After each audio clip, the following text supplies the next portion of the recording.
In the previous video, we know the concept of phase equilibria. In that, what is mean by phase, what is mean by component with example we already known. Today class, degree of freedom. Degree of freedom.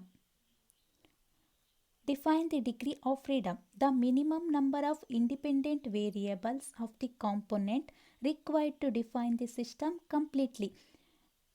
That means ಒಂದು ಸಿಸ್ಟಮ್ನ ನಾವು ಕಂಪ್ಲೀಟಾಗಿ define ಮಾಡ್ತಾ ಇದ್ದೀವಿ ಅಂದರೆ ಆ ಸಿಸ್ಟಮ್ಗೆ ಬೇಕಾಗುವಂತಹ ಕಾಂಪೊನೆಂಟ್ನ ಇಂಡಿಪೆಂಡೆಂಟ್ ವೇರಿಯೇಬಲ್ ನಮಗೆ ಮಿನಿಮಮ್ ಆಗಿರಬೇಕು. ಇಂಡಿಪೆಂಡೆಂಟ್ ವೇರಿಯೇಬಲ್ಸ್ ಅಂದರೆ ಟೆಂಪ್ರೇಚರ್ ಆಗಿರ್ಬೋದು, ಪ್ರೆಷರ್ ಆಗಿರ್ಬೋದು, ಆರ್ ಕಾನ್ಸಂಟ್ರೇಷನ್ ಆಗಿರ್ಬೋದು. ಅದು ಏನಾಗಿರಬೇಕು? ಮಿನಿಮಮ್ ನಂಬರ್ ಆಗಿರಬೇಕು. The minimum number of independently variable of the component required to define the system completely. It's denoted by the F. Degree of ಫ್ರೀಡಮ್ನ ನಾವು ಎಫ್ ಇಂದ ಡಿನೋಟ್ ಮಾಡ್ತೀವಿ. Example water vapour. Water and water ವೇಪರ್ನ ನಾವು phase equilibrium ಮಾಡಬೇಕಾದ್ರೆ with picture ನಾವು ಅದನ್ನು explain ಮಾಡಿದ್ವಿ. Water in a solid form, water vapour in a gaseous form. The number of phases in this example is phase is 2. Component water and water vapors are in a single or one component, that is water. Component is 1. Then degree of freedom or phase rule, F is equal C minus P plus 2. C is 1, P is 2, then 1 minus 2 plus 2 plus 2 minus 2 will be get cancelled. Remaining is 1. So degree of freedom is 1. That is known as the monovariant or 1 degree of freedom. Here vapor pressure depend on temperature. Vapor pressure depend on temperature. For a given temperature, there can be one and only vapor pressure. Similarly, for a given vapor pressure, there can be only one temperature. Thus, when the value of one of the variable is fixed, the value of other variable gets automatically fixed. one ವೇರಿಯೇಬಲ್ನ value ನಾವು fix ಮಾಡಿದ್ದೀವಿ ಅಂದರೆ automatically another value also fixed. So the system is said to be 1 degree of freedom. ಅಂತಹ ಸಿಸ್ಟಮ್ನ ನಾವು 1 degree of freedom ಅಂತ ಹೇಳ್ತೀವಿ. It's also called as a ಮೋನೋವೇರಿಯಂಟ್.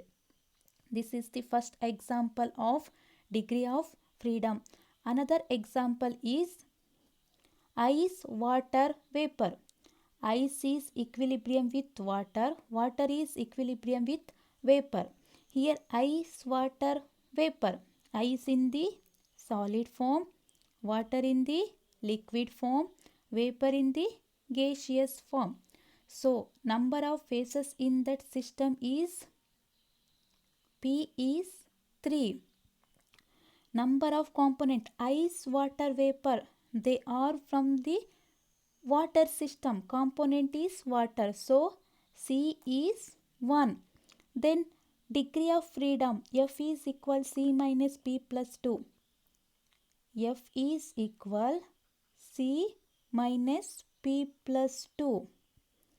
C ಎಷ್ಟಾಗಿರುತ್ತೆ? C is 1, P is 3. 3 plus 2. 1 plus 2, 3. Plus 3 minus 3 will be get cancelled. Degree of freedom is 0. 0ನ ನಾವೇನಂತ ಹೇಳ್ಬೋದು? 0ನ ನಾವು invariant or there is no degree of freedom ಅಂತಲೂ ನಾವು ಅದನ್ನು ಹೇಳ್ಬೋದು. There are 3 phases of one component. Component is water.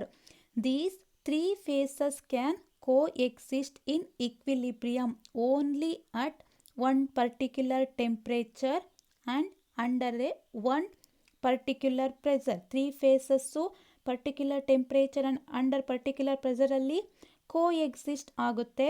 Any variation of these factor, ಏನಾದರೂ variation ಆದರೆ will lead to the ultimate disappearance of one or more of the phases. ಏನಾದರೂ variation ಫ್ಯಾಕ್ಟರಲ್ಲಿ variation ಆಯಿತು ಅಂದರೆ ಇದರಲ್ಲಿ ಯಾವುದಾದ್ರೂ ಒಂದು ಫೇಸ್ ಏನಾಗುತ್ತೆ, ಡಿಸ್ಅಪಿಯರ್ ಆಗುತ್ತೆ. There will be destroy the system, ಆವಾಗ ಸಿಸ್ಟಮು ಡೆಸ್ಟ್ರಾಯ್ ಆಗುತ್ತೆ. Hence this system has no degree of freedom, ಇದರಲ್ಲಿ ಯಾವುದೇ ರೀತಿಯ ಡಿಗ್ರಿ ಆಫ್ ಫ್ರೀಡಮ್ ಇಲ್ಲ. Or in other words it is invariant ಆಗಿದೆ. Another example is calcium carbonate, CaCO3 is equilibrium, ಏನಾಗುತ್ತೆ CaO ಆಗುತ್ತೆ, CO2 ಆಗುತ್ತೆ. CaCO3 equilibrium CaO CO2. Calcium carbonate in the solid form, calcium oxide in a solid form, carbon dioxide in gaseous form. ಏನಾಗುತ್ತೆ here phases, number of phases ಎಷ್ಟಿದೆ, number of phases solid phase 2 ಇದೆ, gaseous phase 1 ಇದೆ. ಹಾಗಿದ್ರೆ ಏನಾಯಿತು, phases 3, number of component ಈ here 2.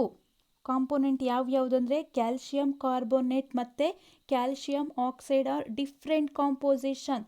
So component is 2. This is the 2 component system. Example of 2 component system is calcium carbonate. So degree of freedom F is equal C minus P plus 2. ಎಷ್ಟಾಯಿತು, C ಅಂದರೆ 2 ಆಯಿತು, 2 minus 3 plus 2, 2 minus 3 plus 2 ಏನಾಯಿತು ಅವಾಗ, degree of freedom is 1. That means univariant are 1 number of degree of freedom. This is about the degree of freedom. Degree of freedom ಅಂದರೆ the minimum number of independent variables or parameter required to define the system completely.